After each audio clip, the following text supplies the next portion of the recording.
informaciones de la economía, porque nosotros desde el principio de la gestión de Javier Milei, no porque seamos eruditos ni porque sepamos cosas que alguien más pueda no saber, sino básicamente porque nos damos cuenta que este es un modelo en realidad vetusto, recontraprobado, que apareció en la historia argentina repetidísimas veces y que sabemos siempre cómo terminó o las consecuencias que trae. No somos obviamente especialistas en economía, pero más o menos algunos parámetros tenemos, y un modelo como este sabemos a grandes rasgos a dónde conduce. Obviamente no es inmediato, de golpe aparece esa famosa plata dulce, como se llama la película, y el dólar barato, y la gente viaja a Brasil, y en otro momento viajaba a Disney, o viajan a Miami, y te vienen con los espejitos de colores que contábamos el lunes, con que quizás algún día entremos a Estados Unidos sin visa, los argentinos, toda esa serie de cuestiones.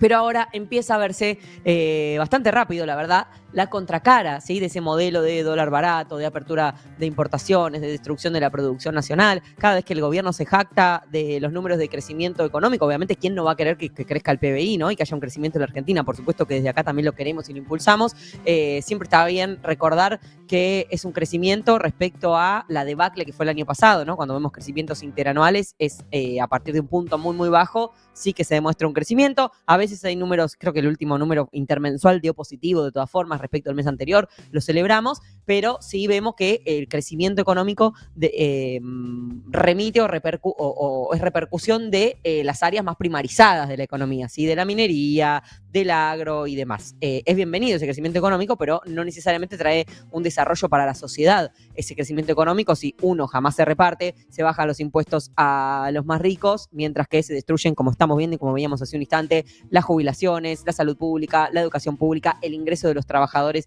en general.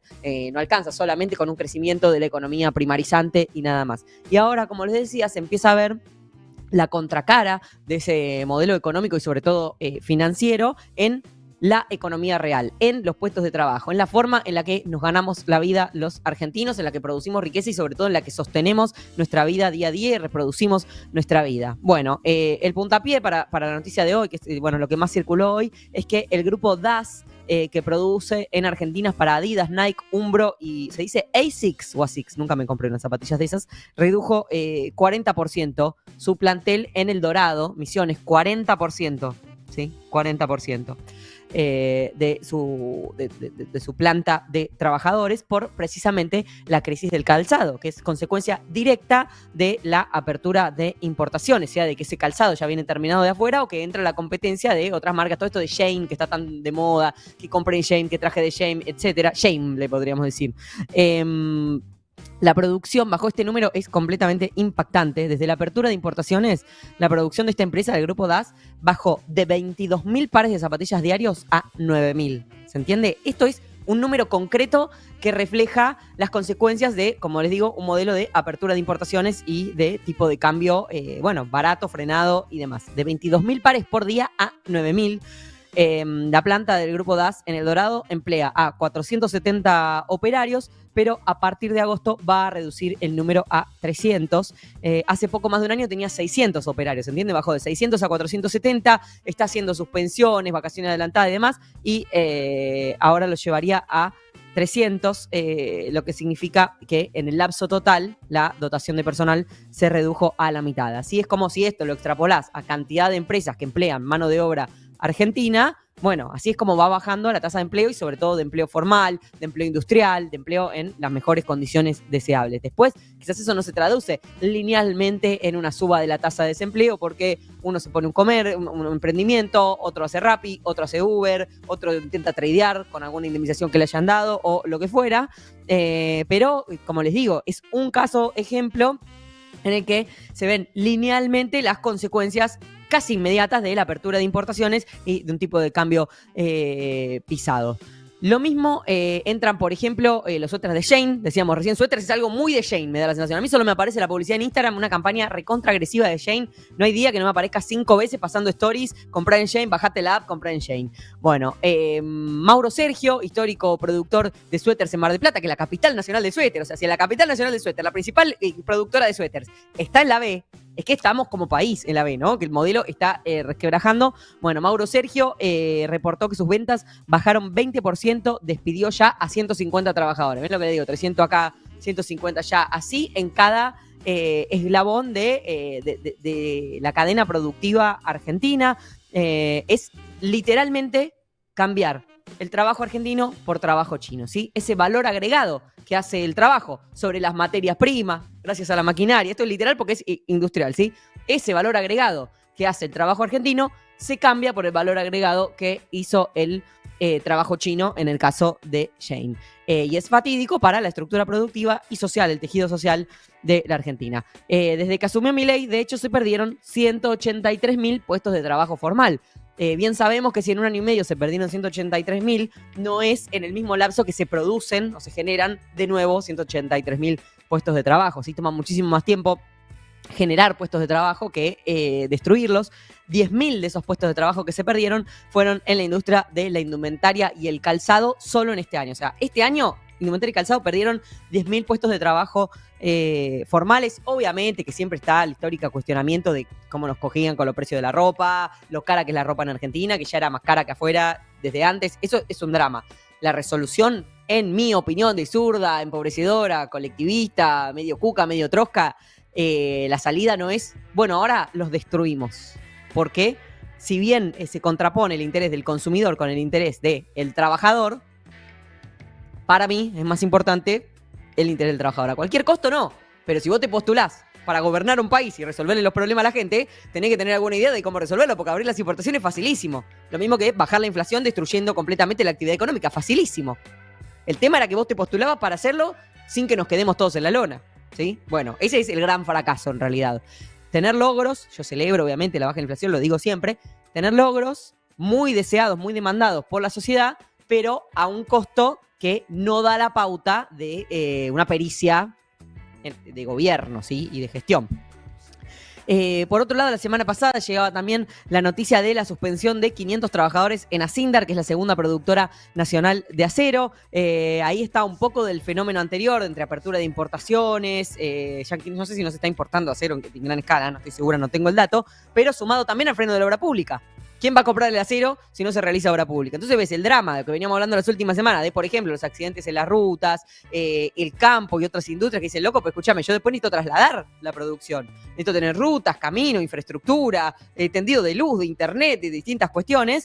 Bueno, rompés la obra pública y eso obviamente baja la demanda de, en este caso, de acero. Y eso que hace que se necesiten menos trabajadores para hacer acero nacional. Esto también se conjuga obviamente con que quizás quien puede hacer grandes inversiones, como la producción de acero, dice, mira que me rinde más el carry trader, hermano, yo lo pongo acá, tradeo, especulo tasa de interés, vamos a hablar un toque de eso, agarro dólar, vendo, saco tasa de interés, vuelvo al dólar, listo, no me hago problema. No necesito hacer una inversión productiva para tener yo garantizada mi ganancia. Y en el medio lo que queda de camino es precisamente el trabajo argentino, el trabajo de cada uno de los habitantes de esta patria.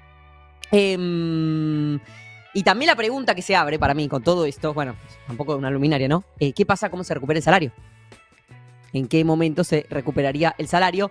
Entre que el gobierno no homologa ninguna paritaria arriba del 1,5% mensual, cuando creo que salvo en abril, todos los meses la inflación fue mayor del 1,5% mensual, y a la vez que crece el desempleo. Estás en Asindar, por decir un caso, y tenés tu gremio. Si es loco, toca negociar paritaria.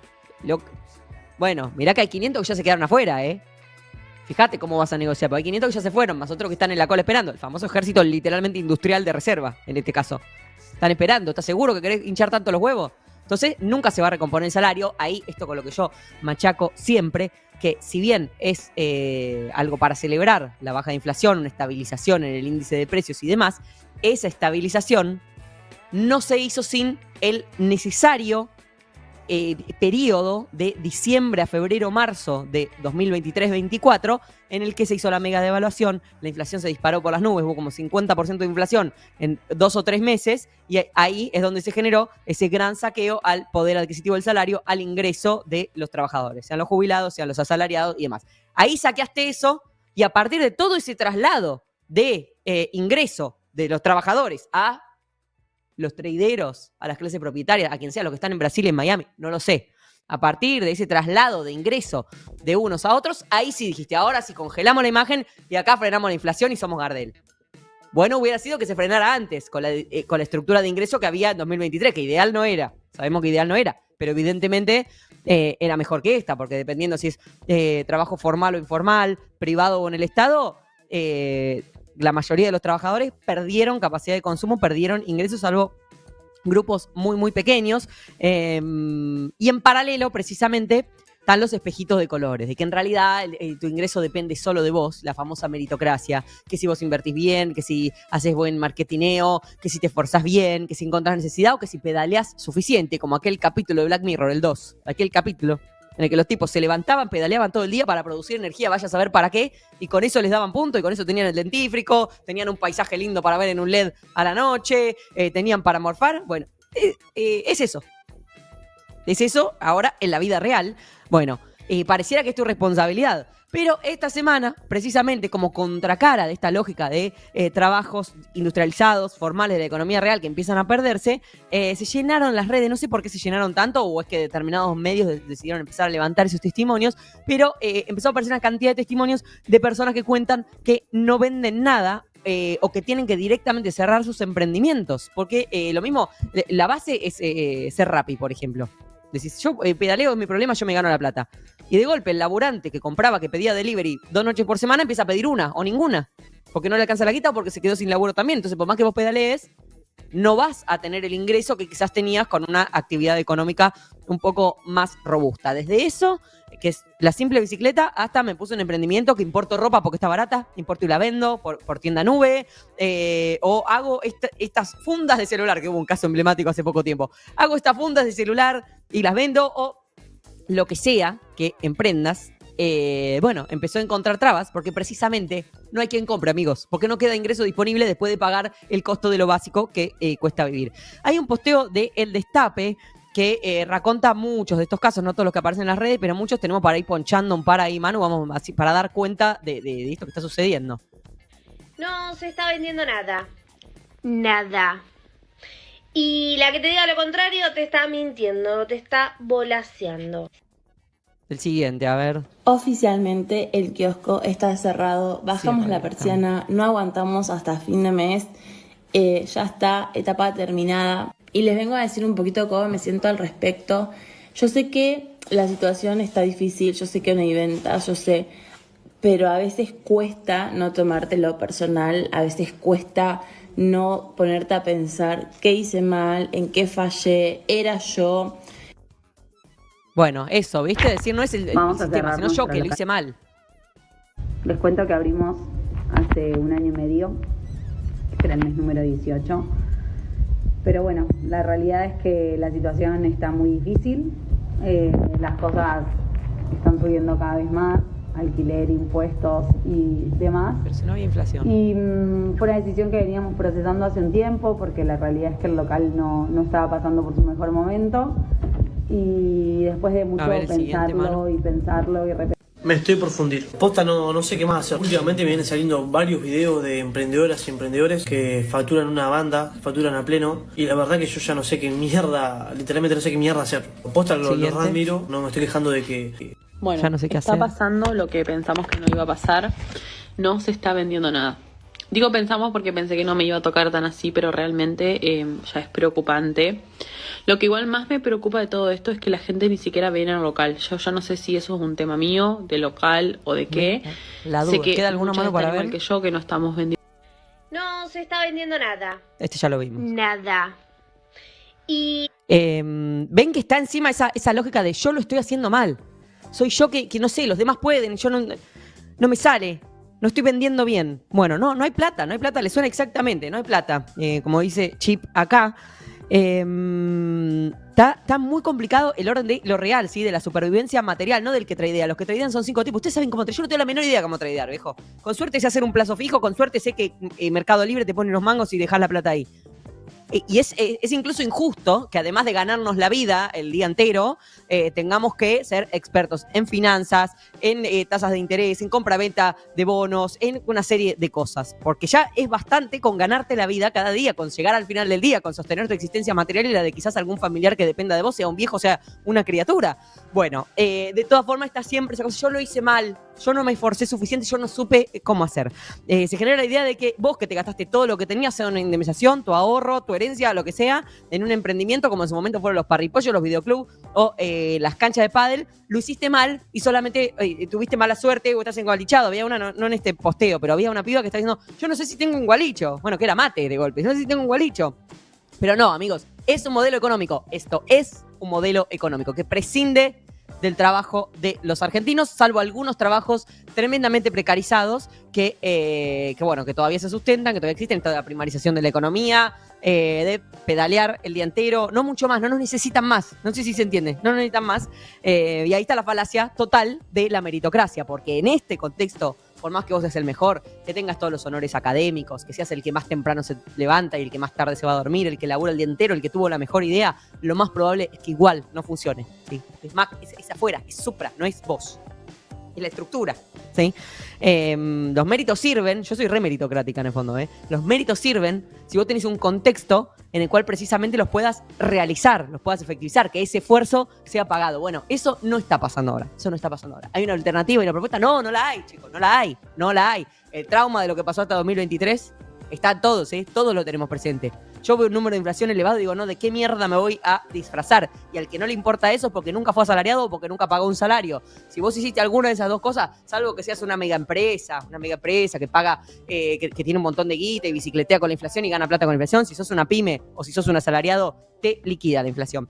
Entonces, ese trauma también existe y está presente en todos nosotros. La contracara de esto es precisamente el drama financiero, chicos, que ni siquiera eso les está saliendo todo lo bien que querrían. Ayer vencían 12 billones, o sea, 12 millones de pesos en títulos públicos de corto plazo. Corto plazo es que vencen entre 1 y 30 días. Me parece una aberración que siquiera exista un bono que hay que renovar día a día, pero bueno, ayer vencían 12 billones.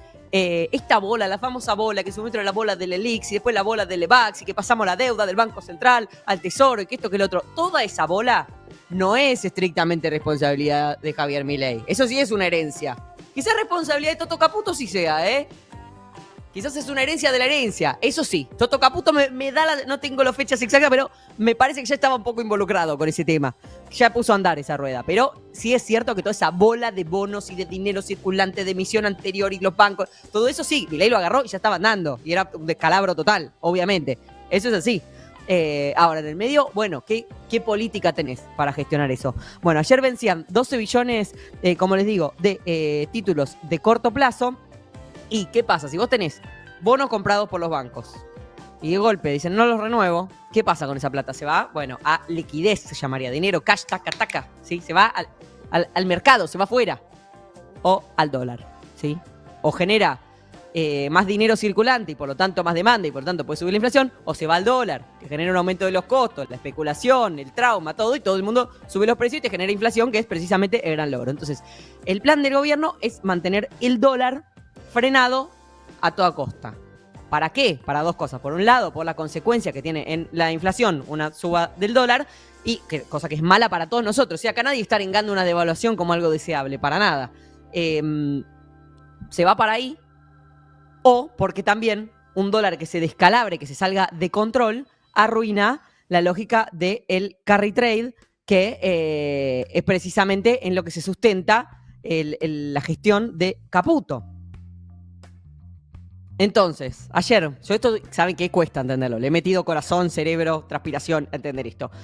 Para frenar esa salida de pesos, cash, al mercado, el gobierno subió las tasas de interés. La subió 65%. Es un delirio lo que subió. La tasa de interés pasó en este mismo mes, en 2 semanas, del 29% anual al 65% anual. ¿Sí? Duplicó las tasas de interés. ¿Eso qué hace? Sube el costo del dinero en la economía, además de significar una suerte de emisión monetaria encubierta. Porque vos estás emitiendo como plata del futuro. Si vos decís, ahora vos me das 100 pesos, existen estos 100 pesos circulantes. Pero yo más adelante, si por ejemplo lo dejaras un año, si la tasa es del 65%, yo te voy a dar 165 al transcurrir ese año. ¿De dónde van a salir esos 65? O vas a tomar nueva deuda o vas a emitir. O sea, estás emitiendo plata de alguna forma. Creo que se llama emisión endógena. Eso no quiero tampoco hablar sin saber, pero bueno, es bastante contrario a los grandes estandartes que tenía este gobierno cuando asumió y lo que prometió. Bueno, subió la tasa de interés. Esto además dificulta la actividad económica porque sube la tasa de endeudamiento. Recordemos que está como el 90% de las familias endeudadas de alguna forma, endeudadas fundamentalmente con tarjetas de crédito, con servicios, con alquileres y demás. Y a su vez, la producción, que como venimos de ver hace 5 minutos, está completamente frenada y dificultosa, sea una gran empresa, industria, está despidiendo trabajadores, o sea un microemprendedor que no da más, si te sube el costo de endeudarte, de pedir crédito para invertir, para desarrollar tu negocio, bueno, eso o frena la posibilidad de ese desarrollo, de esa inversión, o sube los precios. Entonces, es dramático por donde lo miren. La situación era compleja desde el comienzo, ¿eh? Es complejísima la situación. Yo no tengo la solución. Si la tuviera, me postularía para ministra de Economía. Obviamente no la tengo. Lo que sí está clarísimo es que la lógica que ellos plantearon, los grandes principios que plantearon en su campaña y al asumir y demás, con ese tono chill y canchero, está todo bajo control. Bueno, no está un carajo nada bajo control. Esto es lo que significa la situación. No está un carajo nada bajo control. Obviamente, a medida que se acerquen las elecciones, el precio del dólar el dólar va a tender a ser más demandado, porque así funcionan las cosas en Argentina. Con todo esto, igual con esta tasa de interés astronómica duplicada en 15 días y demás, solo pudo renovar 3/4 partes de los bonos que salían a licitación, 9 billones de vencimiento, que es lo de más corto plazo. Y lo que quedó desierto son las licitaciones de algo llamado Dollar Linked, que son bonos atados en su valor al valor del dólar y que son de más largo plazo. O sea, traigan cuádriceps que bicicletas sobran. O sea, gente tradeando a cortísimo plazo. Ahora es todo el tiempo el video de Ribor de ahora vendé, ahora comprá, dale que hay corrida. O sea, no digo que haya corrida, pero es así, literalmente. Solo especulación pura y dura, sobre todo dura. Y no hay otra cosa. ¿Sí? Eso es lo único que pueden renovar. Y el mes que viene vencen 38 billones, hasta donde leí. A ver, esto ya lo comentamos. Costos productivos lo comentamos. Esto, bueno, eso va a escalar de camino a las elecciones. Y en el medio, el dólar, porque todo este esfuerzo para frenar el dólar. Y el dólar subió igual 25 mangos, llegó a 1.325 hoy. Recordemos que nos estamos moviendo en este famoso esquema de flotación de las bandas entre 1.000 y 1.400 pesos. Y ya estamos en 1.325. Y acá entra el drama de las reservas. Porque cuando el dólar estaba cercano al piso de la banda, el Banco Central de todas formas no compraba dólares para precisamente no aumentar la demanda y no hacer subir el precio del dólar. ¿Sí? Entonces no acumuló las tales reservas. Y Toto Caputo, cuando le preguntaban, decía, ¿pero para qué quiero reservas si el dólar flota? Sin contemplar la posibilidad de que el dólar en algún momento llegue al techo de la banda y ahí para que precisamente no se salga de esa banda tengas que intervenir vendiendo reserva que hubieras comprado previamente. De todas formas, para eso está el crédito del fondo. Hubo mucha circulación de un discurso de Arriazu, que es un economista así muy, muy del gobierno, que dijo, están bien, están tranquis para afrontar esto, todo bien, pero sí es cierto que el dólar se está moviendo, además, en esta situación completamente ficticia, sostenida a base de endeudamiento que todos nosotros vamos a tener que pagar por generaciones y generaciones. Así que, bueno, muy insólitas todas las veces que hubo que escuchar a Milei y a Caputo decir, ¿para qué quieres que acumulemos reservas? Tipo, ¿para qué las queremos? El dólar flota, ¿no te das cuenta que flota? Tipo, es un modelo de flotación, o sea, estamos chill. Sturzenegger también. Y a la vez estaba pensando, pero nos quejamos mucho de que Cristina y todos nosotros, incluso así, cuando anunciaron las bandas, ¿se acuerdan que lo vimos acá en vivo a la noche, cuando se anunció el crédito con el fondo? Dijimos, el lunes se va a la mierda, viejo. El lunes se va a 1.400 el dólar, esto se va a la mierda. Augurando en base, obviamente, a la experiencia. Pero no se fue a la mierda. Cosa que el gobierno obviamente celebra, y yo también. No se fue a la mierda, porque siempre fueron encontrando una solución. Que el blanqueo, que el crédito del fondo, que esto, que lo otro. Ahora. Y uno dice, bueno, no, si estás todo el tiempo diciendo se va a la mierda, y no se va a la mierda, después ya es Juanito y el Lobo. ¿Viste? Ya parece que solo querés que se vaya a la mierda y nada más. Cristina fue la primera en decir, se va a 1.400. Bueno, no se fue a 1.400. Ahora, tampoco se fue ni al piso de la banda ni a 600. Pero también lo vimos a Milei hasta el cansancio decir, pues si yo sumo acá, el activo no sé qué, entra el crédito de no sé dónde, la reserva de no sé qué, más tal cosa, entonces me da, en realidad, circulante, 600 pesos debería valer el dólar. Bastante que lo tenemos a 1.000, agradezcan que no lo pongo más barato. Bueno, no, eso tampoco pasa.